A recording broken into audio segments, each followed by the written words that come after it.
সাথী শ্রীকান্ত মহতা নিবেদিত ও শ্রী ভেঙ্কটেশ ফিল্মস প্রযোজিত সাথী এই সিনেমাটা পরিচালনা করেছিলেন হরনাথ চক্রবর্তী এবং সঙ্গীত দিয়েছিলেন এসপি ভেঙ্কটেশ। এই সিনেমাটা কিন্তু ভালোবাসার একটা চরম লেভেলের গল্প দিয়ে তৈরি। এই সিনেমাতে অভিনয় করেছিলেন জিৎ এবং তার পাশে ছিলেন প্রিয়াঙ্কা। এই মুভিটার গল্প যেরকম অসাধারণ, তেমন এই সিনেমার গানগুলো কিন্তু বেশ জনপ্রিয়তা পেয়েছিল। এই সিনেমাটা সিনেমা হলে বহুদিন চলেছিল।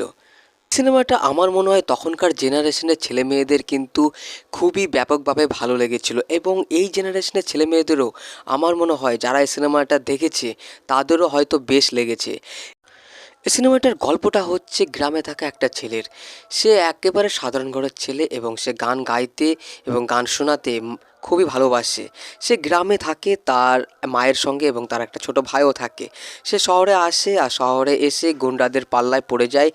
আর একটা লোক, মাতাল লোক, সে কিন্তু তাকে তার বাড়িতে জায়গা দেয়। সেই বাড়িতে আরও কিছু ছেলেপেলে থাকে তারই সমবয়সী। সবাই মিলে সেই বাড়িতে থাকতে শুরু করে এবং সেই ছেলেটি একটা মেয়েকে দেখে এবং সেই মেয়েটির প্রেমে সে পড়ে যায়। আর সে মেয়েটি হচ্ছে প্রিয়াঙ্কা, যার ক্যারেক্টার নাম হচ্ছে সোনালি, এবং সে ছেলেটি হচ্ছে জিৎ, যার ক্যারেক্টার নাম হচ্ছে বিজয়। তো বিজয় সোনালির প্রেমে পড়ে যায় আর সেই বিজয় কিন্তু সে সোনালিকে পেতে চায়, কিন্তু সোনালি তাকে কিন্তু একটা বাজে ছেলে মনে করে। জিৎ একটা গান করে, সেই গানটা কিন্তু সোনালির বেশ ভালো লাগে আর সোনালি চায় যে তার কলেজের ফাংশনে সে গানটি গাইবে। তো সে সোনালি গানটা গায়, কিন্তু একটা চোরের জন্য, একটা পকেটমারের জন্য সোনালির চোখ কিন্তু হারিয়ে যায়। আর তার কারণ থাকে জিতই। চোরকে ধরার জন্য সে চোরের পেছনে ছুটতে থাকে আর সিঁড়িতে ওঠার সময় সোনালিকে জিৎ ভুল করে ধাক্কা দিয়ে দেয় আর ধাক্কা লেগে সোনালি পড়ে যায় আর তার চোখ কিন্তু অন্ধকার হয়ে যায়। তো সে সেই কথাটা তার মাকে জানায় এবং বিজয় সেই ব্যাপারে তার মার কাছে দুঃখ প্রকাশ করে। অন্যদিকে সোনালিদের বাড়িতে থাকতে অসুবিধা হয় ভাড়াটের জন্য। তো জিৎ অর্থাৎ বিজয় সে চায় যে তাকে সে নিয়ে চলে যাবে তাদের ওই জায়গায়, দিয়ে সেখানে সে নিয়ে চলে যায় এবং সেই বাড়ির কর্তা রঞ্জিত মল্লিক তাকে বলে তাদেরকে সেখানে থাকার ব্যবস্থা করে দেয়। তো মেয়েটি অন্ধ হয়ে যায় সেই বিজয়ের কারণেই, কিন্তু সেটা বিজয়ের অজান্তে। তো তার জন্য বিজয়ের কিন্তু খুব খারাপ লাগে এবং বিজয় কিন্তু তাকে আজও খুব ভালোবাসে। অন্যদিকে গ্রামের বাড়িতে বিজয়ের মায়ের শরীরটা খারাপ থাকে আর বিজয় তো আসে কলকাতায় সে শিল্পী হওয়ার জন্য। তো সে তার শিল্পী হওয়ার চেষ্টাও করতে থাকে। অন্যদিকে সে মেয়েটি সোনালি, সেও কিন্তু তার মতো শিল্পী হওয়ার চেষ্টা করতে থাকে।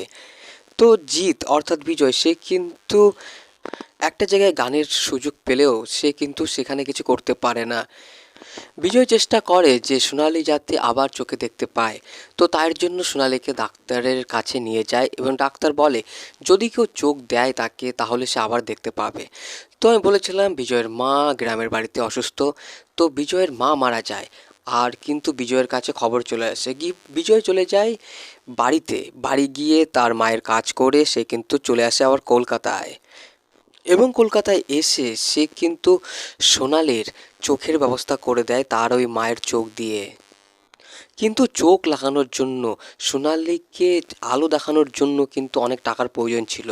তো অন্যদিকে সোনালির একটা অডিশন থাকে, কিন্তু সেই অডিশনটা কিন্তু জিতের জন্য, কিন্তু জিত তাকে সুযোগ করে দেয় নিজে সুযোগটা হাতছাড়া করে দিয়ে, এবং সে যাতে দেখতে পায় তার জন্য সে কিন্তু নিজের কিডনিও বিক্রি করে দেয়।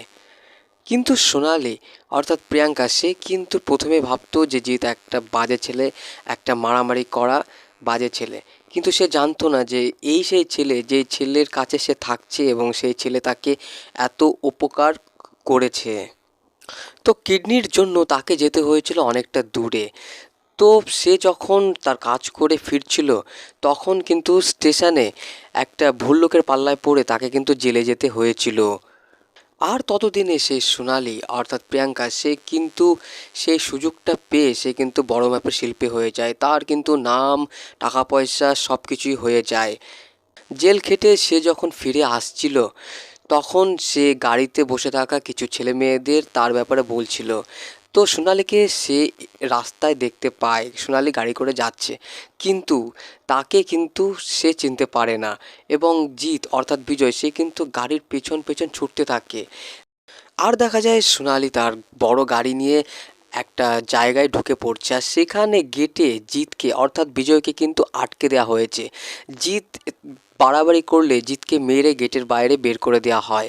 দিয়ে সেখানে রঞ্জিত মল্লিক অর্থাৎ যার বাড়িতে তারা সবাই মিলে ছিল সেই লোক এবং কিছু ছেলে পেলে সবাই আসে এবং জিতকে সেখান থেকে উঠায়। দিয়ে জিতকে তারা জিজ্ঞাসা করে যে এতদিন সে কোথায় ছিল।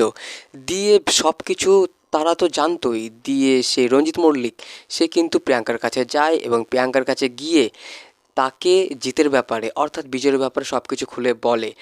সে কিন্তু বিজয়কে বুঝতে পারে, চিনতে পারে এবং তাকেও সে মনে মনে ভালোবেসেছিল সেটা কিন্তু তখন প্রকাশ পায় এবং সেই জিতকে অর্থাৎ বিজয়কে সে কিন্তু নিজের করে নেয়, আর সিনেমার গল্পটা শেষ হয়ে যায়।